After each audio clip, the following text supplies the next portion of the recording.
नमस्कार. सरकारी कर्मचारी या यूट्यूब चॅनलमध्ये आपलं खूप खूप स्वागत आहे. शासकीय कर्मचारीबाबत आली महत्त्वाची बातमी, मिळणार मोठा आर्थिक दिलासा.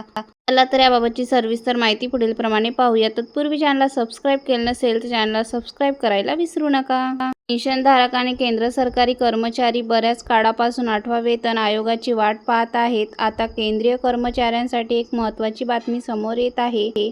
मुंबई केंद्र सरकारी कर्मचारी आणि पेन्शनधारकांसाठी एक महत्त्वाची बातमी आहे. कर्मचारी संघटनांनी मागणी केली आहे की 8व्या वेतन आयोगाने नॉन-सीजीएचएस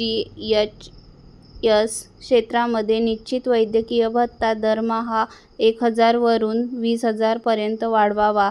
सध्या सीजीएचएस अंतर्गत येणाऱ्या फक्त 1,000 वैद्यकीय मदत मिळते. कर्मचारी संघटना आणि एनसीजेसीएम कर्मचारी गटाने ही मागणी केली आहे. त्यांचे म्हणणे आहे की वैद्यकीय खर्चात लक्षणीय वाढ झाली आहे. महागाई आणि आरोग्यसेवाचा खर्च झपाट्याने वाढत आहे. आता 1,000 रुपयात उपचार परवडणे कठीण झाले आहे, विशेषतः गावामध्ये किंवा दुर्गम भागात जिथे सरकारी रुग्णालय किंवा सीजीएचएस सुविधा नाहीत. हा प्रस्ताव 8 पे कमिशनसाठी तयार करण्यात येणाऱ्या मागण्यांचा एक भाग आहे. गेल्या वर्षी जानेवारीपासून संघटनांनी सरकारकडे अनेक मागण्या सादर केल्या आहेत, ज्यात फिटमेंट फॅक्टर 3.25 पट वाढवणे आणि वार्षिक वेतनवाढ 3% वरून 7% पर्यंत वाढवणे समाविष्ट आहे. निश्चित वैद्यकीय भत्त्यात वाढ करण्याची मागणी देखील या यादीत आहे. धन्यवाद.